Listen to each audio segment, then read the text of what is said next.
Salut à tous les amis, j'espère que vous allez bien. Je fais mon retour sur YouTube parce que je profite du coup du match de demain pour vous faire une petite analyse de la finale de la Super Coupe d'Europe entre le Real Madrid et Francfort. Je suis pas chez moi, je suis en Espagne dans mon village, en vacances encore, mais voilà. J'avais hâte de revenir, je me suis reposé au mois de juillet. Il fallait parce que la saison 2022-2023 va être très intense entre les matchs du Real Madrid, la Coupe du Monde, etc. etc. Donc voilà, ça commence dès demain. Premier trophée de la saison pour le Real Madrid, le premier sur 6. Je fais un petit aparté, il faut que vous sachiez que voilà, le Real Madrid a pour objectif cette saison de gagner les 6 titres, donc la Super Coupe d'Europe, demain, face à l'équipe allemande. La Liga, la Ligue des Champions, la Coupe du Roi, la Super Coupe d'Espagne et le Mondial des clubs. C'est l'objectif du Real Madrid, l'objectif de faire le sextuplé. Donc voilà, c'est quelque chose que le club a envie de faire pour la première fois de son histoire. Donc là, ils ont l'occasion de pouvoir tenter ça. Donc ça commence demain. Premier stop face à l'Eintracht Francfort. Carlo Ancelotti, Karim Benzema et Luka Modric ont parlé cet après-midi en conférence de presse avant la finale tant attendue demain. Tous les trois ont lancé un message voilà, comme quoi ils étaient heureux de revenir enfin, que c'était un trophée qu'ils voulaient absolument remporter parce que comme je vous ai dit, c'est l'objectif, gagner les 6 titres cette saison. Ça va être un match compliqué, on le sait, même si le Francfort a perdu ce week-end face au Bayern Munich. Il ne faut jamais vendre la peau de l'ours avant de l'avoir tué, comme on dit. Carlo Ancelotti sait que l'équipe en face est une équipe qui presse, qui attaque à haute intensité. Donc bon, ça peut être une équipe qui apprécie le Real tactiquement, parce que si le Real joue comme la saison passée, et c'est ce qui devrait se passer, parce que Carlo Ancelotti devrait aligner le même 11 demain que celui de la finale de la Ligue des Champions. C'est ce qu'il avait dit, en tout cas, aux États-Unis durant la tournée américaine.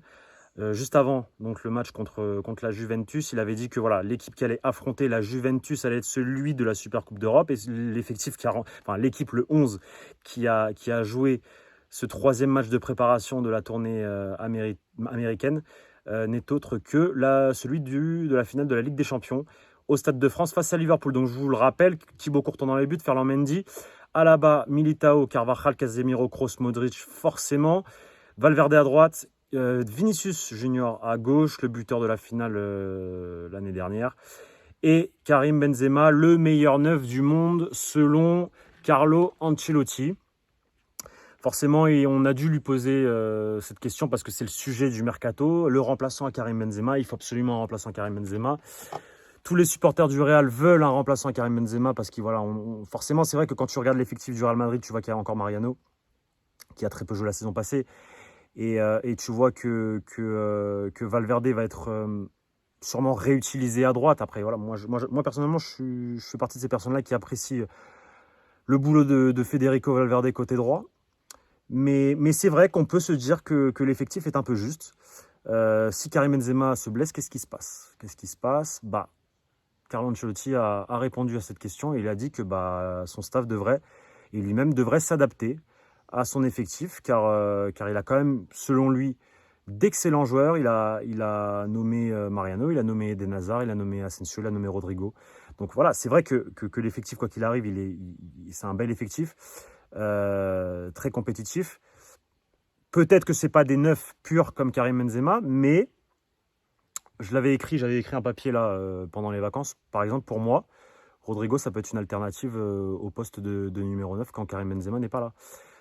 Rodrigo est un joueur qui a une très très bonne finition, qui a très bien terminé la saison passée. Et ce qui est cool, c'est que c'est un joueur qui peut jouer sur les 3 positions, à gauche, à droite et dans l'axe. À gauche, forcément, c'est son poste de prédilection. À droite, c'est là où il a le plus joué l'an passé et les saisons d'avant. Et attention, moi je pense que Rodrigo, ça peut être une solution aussi dans l'axe. Donc voilà, donc selon Carlo Ancelotti, lui et son staff devront s'adapter si Karim Benzema est absent. Mais en tout cas, il a clairement dit que Karim Benzema était irremplaçable. Parce que voilà, c'est impossible selon lui de remplacer le meilleur neuf du monde. Et du coup, je fais un petit point mercato par rapport à l'information que je vous ai donnée la semaine dernière sur Amine Gouiri. Donc il faut savoir que Amine Gouiri est un joueur qui est sur la liste donc, du Real Madrid c'est une liste qui est énorme avec plusieurs noms. Il y avait aussi Benjamin Sesko par exemple. Mais voilà, Amine Gouiri à l'instant T, si le Real Madrid décide de se positionner, d'attaquer le marché avant la fin du mercato, chose qui, selon moi, je n'y crois pas. Je vous le dis très sincèrement, je n'y crois pas. Mais en tout cas, s'il le décide, s'il y a des ventes, si Mariano part, si peut-être Asensio part, mais pareil, j'y crois pas, le Real Madrid a un œil sur Amine Gouiri. Il apparaît comme l'un des favoris pour renforcer donc cette attaque du Real Madrid. Il n'y a rien pour le moment. Voilà, c'est aucun contact avec l'OGC Nice. Comme d'ailleurs, c'est ce qu'a répondu le président de l'OGC Nice ce week-end au micro de Amazon Prime. Donc voilà, c'est un nom parmi tant d'autres. C'est l'un des favoris si le Real Madrid décide de se positionner. Mais pour le moment, il n'y a rien. Il n'y a rien. Le Real Madrid va jouer cette finale avec cet effectif. Le Real Madrid va jouer ce week-end face à Almeria, pareil, avec cet effectif. Et comme je vous le dis depuis le mois de juin, depuis le transfert d'Aurélien Tchouaméni, le Real Madrid se concentre exclusivement et très simplement sur les départs. Voilà, parce qu'il faut dégraisser l'effectif, il faut équilibrer la masse salariale. Donc voilà, il y a encore Mariano. Latassa, selon Marca, selon José Félix Díaz, est en négociation pour partir à Getafe. Donc ça fait une place qui se libère. Mais bon, c'était potentiellement la 3e place d'attaquant en équipe première. Mais voilà, comme l'ont informé Ramon Alvarez-Demon et Mario Corteganas cette semaine, Iker Bravo serait proche du Real Madrid. Il y a une lutte là avec l'Atlético Madrid.